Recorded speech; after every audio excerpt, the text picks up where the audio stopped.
Assalamualaikum warahmatullahi wabarakatuh. Pada kesempatan kali ini, saya akan membahas mengenai metode grafik dalam mata kuliah Teknik Riset Operasional. Oke, metode grafik itu sendiri merupakan suatu pemecahan ya yang melibatkan keputusan di mana penyelesaian menggunakan adalah metode grafik. Ya, untuk metode grafik sendiri dia bisa menyelesaikan hanya dengan dua variabel. Ya, jika kita memiliki studi kasus atau masalah dengan tiga variabel atau dua variabel lebih, ya bisa dua, bisa tiga, bisa empat, dan seterusnya, itu bisa menggunakan metode yang lain seperti metode simplex. Ya, baik, langsung saja kita kasih contoh misalnya. Ya, di sini ya, Multi-Brand Enterprise adalah suatu perusahaan yang memproduksi dua macam produk, yaitu radio portable atau PR dan radio citizen atau CI. Manajer pemasaran menyatakan bahwa perusahaan selalu dapat menjual semua produk dihasilkan. Selanjutnya, sang manajer pemasaran ini bertanya ke manajer operasi tentang besarnya kapasitas produksi per bulan. Kemudian manajer operasi menyatakan bahwa kapasitas output tergantung produk mana yang diproduksi. Selanjutnya manajer operasi menyatakan bahwa ada tiga jenis pekerjaan dilakukan dalam pembuatan produk radio tersebut, yaitu subassembly, assembly, dan inspeksi. Kedua produk tersebut merupakan atau membutuhkan waktu pengerjaan yang berbeda untuk setiap jenis pekerjaan tadi. Ya, jadi kapasitas produksinya tergantung pada produk mana yang akan diproduksi. Nah, di sini diketahui waktu yang tersedia untuk pekerjaan subassembly setiap bulannya itu 326 jam dan untuk assembly 354 jam, sedangkan inspeksi yaitu 62 jam. Sedangkan untuk setiap unit radio CB membutuhkan 0,4 jam, untuk assembly 0,5 jam, dan untuk inspeksi 0,05 jam. Radio portable untuk setiap unitnya membutuhkan 0,5 jam, ya, sub assembly-nya itu 0,3 jam, assembly-nya, dan untuk 0,1 jam untuk inspeksinya. Ya, jadi di sini ada tiga jenis pekerjaan ya. Tadi untuk radio portable itu 0,5 jam untuk assembly, sub assembly, kemudian 0,3 jam untuk assembly dan 0,1 jam untuk inspeksi. Wakil direktur menyatakan bahwa setiap CB yang terjual diperoleh keuntungan sebesar $50 dan untuk PR-nya $40. Ya, dari yang diketahui ini, kemudian kita cari ya keuntungan yang maksimal ya yang bisa kita dapatkan ya dari keterangan-keterangan ini dengan ketersediaan sumber daya yang terbatas. Oke. Nah, untuk menyelesaikan metode grafik dari deskripsi ini kita buat menjadi sebuah tabel. Ya, ada proses pembuatan, ada kebutuhan sumber daya, ada ketersediaan. Nah, untuk proses pembuatan itu ada tiga pekerjaan ya, yang tadi ada sub assembly, assembly, dan inspeksi. Kemudian untuk sumber daya itu ada CB dan PR. Nah, di sini sub assembly untuk kebutuhan sumber dayanya CB-nya itu 0,4 ya, kemudian PR-nya 0,5 dan ketersediaannya itu adalah 316. Dari mana? Dari yang tadi kita diketahui ini ya untuk sub assembly itu dia nih, ketersediaannya itu 326 jam. Kemudian untuk CB-nya itu sub assembly 0,4 jam ini ya. Kemudian untuk PR-nya yaitu 0,5 jam ini ya. Nah, untuk keuntungannya CB itu $50 dan PR-nya $40 ya.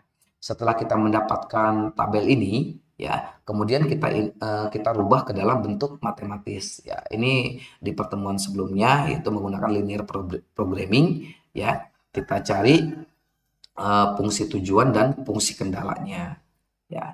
Dari keterangan di atas kita dapatkan di sini ya. Kita dapatkan nilai Z yaitu 50 CB dan 40 PR. 50 ini adalah keuntungannya, keuntungan dari CB, kemudian 40 PR ini adalah keuntungan dari PR-nya. Z ini adalah nilai maksimum yang akan kita hasilkan ya. Ini disebut dengan fungsi kendala. Ya, yang simbol Z ini adalah disebut dengan yang simbol Z ini disebut dengan fungsi tujuan. Ya, fungsi tujuan, ya. Jadi yang Z ini 50 CB dan 40 PR ini disebut dengan fungsi tujuan. Nah, kemudian yang 0,4 CB, 0,5 PR kurang dari 316, ini adalah yang sub assembly. Kemudian 0,5 CB tambah 0,3 PR kurang dari 354, ini disebut dengan fungsi dari assembly. Kemudian 0,05 CB dan 0,1 PR kurang dari sama dengan 62, ini untuk fungsi inspeksi. Nah, ketiga fungsi ini disebut dengan fungsi kendala. Ya, fungsi kendala. Ini adalah fungsi tujuan, ini adalah fungsi kendala, di mana CB dan PR itu harus lebih besar sama dengan 0. Nah, ketika kita sudah mendapatkan fungsi tujuan, kemudian fungsi kendala, maka kita bisa langsung untuk melanjutkan ke tahap berikutnya, yaitu mencari titik koordinatnya. Ya, jadi dengan fungsi-fungsi ini kita bisa melanjutkan ke tahapan selanjutnya, yaitu mencari titik koordinat. Nah, dengan titik-titik koordinat itu kita akan mendapatkan titik optimalnya. Setelah mendapatkan titik optimal, baru kita akan mendapatkan hasil optimal. Oke, baik, kita lanjut. Ya, dari data-data tersebut, nah kita sekarang cari titik koordinat dari masing-masing fungsi kendala. Ya, untuk fungsi kendala yang pertama, ya ini adalah pertidaksamaan yang pertama, 0,4 CB, 0,5 PR kurang dari sama dengan 316. Ini adalah fungsi dari subassembly. Ya, kita misalkan ya CB-nya sama dengan 0. Ya, kita masukkan ke sini. Ya, CB sama dengan 0, kemudian 0,4 dikali 0 hasilnya 0. Kemudian yang tersisa adalah 0,5 PR dan 316. Nah, PR sama dengan 316 dibagi 0,5. Hasilnya 632. Ya, jadi CB-nya 0 nih, CB-nya 0, kemudian PR-nya adalah 632. Ini misalkan sumbu X, ini adalah sumbu Y. Jadi sehingga titik koordinatnya kita dapat 0,632. Kemudian yang berikutnya kita misalkan PR sama dengan 0. PR sama dengan 0, ini kita ganti dengan 0, 0,5 dikali 0 hasilnya 0, kemudian tertinggal 0,4 CB kurang dari 316. Kemudian CB 316 ini dibagi 0,4. Hasilnya adalah 790. Jadi sumbu X-nya atau CB-nya 790, sedangkan sumbu Y-nya atau PR-nya adalah 0. Ini untuk fungsi kendala yang pertama kita dapatkan dua titik koordinat 0,6302 ya dan 790,0 ya. Oke, kita lanjut untuk mencari fungsi kendala yang kedua. 0,5 CB ditambah 0,5 PR kurang dari sama dengan 354. Kita misalkan CB-nya sama dengan 0, ini ya, CB sama dengan 0, 0,5 dikali 0 hasilnya 0, kemudian didapatkan 0,3 PR kurang dari 354. PR-nya 354 dibagi 0,3, sehingga kita dapatkan 1180 nilai PR-nya, dan nilai CB-nya 0. Kita misalkan yang kedua, PR-nya sama dengan 0, nah kita ganti PR-nya sama dengan 0, maka 0,3 dikali 0 hasilnya 0, tertinggal 0,5 CB kurang dari sama dengan 354, maka CB-nya 354 dibagi 0,5 hasilnya 708,0. Jadi titik koordinat yang kedua atau fungsi kendala yang kedua kita dapatkan 0,1180 dan 708,0. Untuk fungsi kendala yang ketiga ini 0,05 CB tambah 0,1 PR kurang dari sama dengan 62. CB-nya sama dengan 0 misalkan. Maka didapat 0,1 PR kurang dari 62. 62 dibagi 0,1. PR-nya adalah 620. Ya, kita misalkan PR yang sama dengan 0, maka titik koordinat yang kita dapatkan adalah 1280,0 ya. PR kita masukkan ke sini jadi 0,1 dikali 0 hasilnya 0, kemudian CB-nya ini didapat dari 62 dibagi 0,05 sehingga hasilnya CB 1240 dan PR-nya 0. Ya, titik koordinatnya adalah untuk fungsi kendala yang ketiga 0,620 dan 1240,0. Nah, setelah kita mendapatkan titik koordinat dari masing-masing fungsi kendala, ya ini kan ada berarti ada 6 titik koordinat ya, ada ini, kemudian dan ini untuk subassembly, untuk assembly-nya ini 0,1180 dan 708,0. Kemudian untuk inspeksinya ini juga ada dua, 0,620 dan 1240,0. Kalau kita sudah ketemu titik koordinat ini akan lebih mudah untuk membuat grafiknya ya. Nih ya, kita masukkan angka-angka tersebut ya, ini angka-angka titik koordinat ini ke dalam sumbu X dan sumbu Y ya. Pertama kita buat sumbu Y-nya, kemudian ini sumbu X-nya ke sini, kemudian di tengah-tengah kita tulis 0. Kita masukkan angka-angka tersebut. Nih, yang pertama adalah 0,632, yang kedua 790,0. Ya, di sini ya X-nya 0,632 ini ya. Kita tarik garis ke sini, kemudian kita beri nama titik ini misalkan titik B. Kemudian yang keduanya adalah 790 ya, 790,0. Ini X-nya 790, Y-nya adalah 0. Kemudian A dan B ini kita kasih nama titik A ya. Nanti pembentuk dari fungsi kendala yang pertama yaitu titik A dan titik B. Kita tarik garisnya lurus ke sini seperti ini ya. Nah, untuk fungsi kendala yang kedua juga sama ya. Fungsi kendala yang kedua ini 0,1180 dan 708,0. 0 ini X-nya 0, kemudian Y-nya 1180.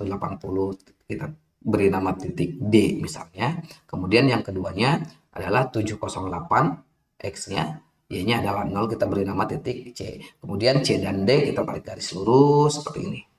Ya. Nah, kemudian untuk fungsi kendali yang ketiga ya, di sini 0,620 kita beri nama titik F misalnya. Kemudian titik koordinat yang keduanya yaitu 1240 titik X-nya dan Y-nya adalah 0. Kita tarik dari F ke E garis lurus seperti ini sehingga kita dapatkan perpotongan-perpotongannya ya. Ada perpotongannya ini di sini 1, kemudian ini 2 dan ini 3. Nah, titik perpotongan-perpotongan ini yang kita gunakan hanya yang berhubungan langsung dengan 0 ini ya. Karena ini tidak berhubungan langsung dengan 0, maka ini kita abaikan. Nah, untuk ini kita beri nama titik G dan ini kita beri nama titik H. Kemudian area ini kita arsir seperti ini ya. Ini dari ini berarti titik pembentuk area ini adalah F nih di sini ya. B enggak ya, karena ini ada batasannya nih. Berarti F, kemudian G, kemudian H, kemudian C. Ini disebut dengan area layak. Area layak ini nanti akan kita dapatkan titik optimal dari ini. Nah, titik optimal itu yang mana? Titik optimal itu adalah bisa ini F, bisa G, bisa H, bisa C. Ya, jadi nanti kita tuliskan masing-masing titik koordinatnya. Kita cari nilai yang paling besar. Ya, kalau F itu berarti dia X-nya 0, Y-nya adalah 620. Ini saya rasa nggak bisa ya. Karena nanti dia ini bakal pastinya nanti akan lebih besar dari ini. Ya, karena ini angkanya kalau ditarik garis perpotongan dia akan ke sini. Kemudian ini akan ke sini. Ya, ini juga ini yang C juga kemungkinannya tidak menjadi titik optimal ya. Tidak menjadi titik teroptimal ya. Karena ini ada titik nolnya. Nanti kemungkinan bisa lebih besar dari ini. Karena ini kalau ditarik garis ke sini, kemudian ini juga kalau tarik garis ke sini. Ya, jadi bagaimana nih dari titik-titik ini, dari F, G, H, C, mana sih titik yang paling optimal dari keempat titik ini? Maka nih, di sini ya. Jadi yang tadi disebutkan area layak adalah area arsir yang terbentuk dari titik koordinat dari fungsi kendala. Ini ya. Area arsir ini terbentuk dari titik koordinat dari fungsi kendala. Kemudian untuk titik optimal itu terbentuk dari batas-batas area layak. Batas-batas area layak dari grafik seperti 0, F, G, H, C. Nah, dari keempat ini dari F, G, H, C itu mana yang paling optimal ya? Ya, yang paling optimal itu adalah titik H. Dari mana? Nah, untuk mencarinya, berarti kita nanti akan mencari titik H dan titik G saja ya, karena F dan C ini kemungkinannya kecil untuk menjadi titik yang paling optimal. Jadi kita cari K dan H-nya saja ya. Bagaimana carinya? Mencarinya untuk pembuktiannya kita melakukan eliminasi dan substitusi.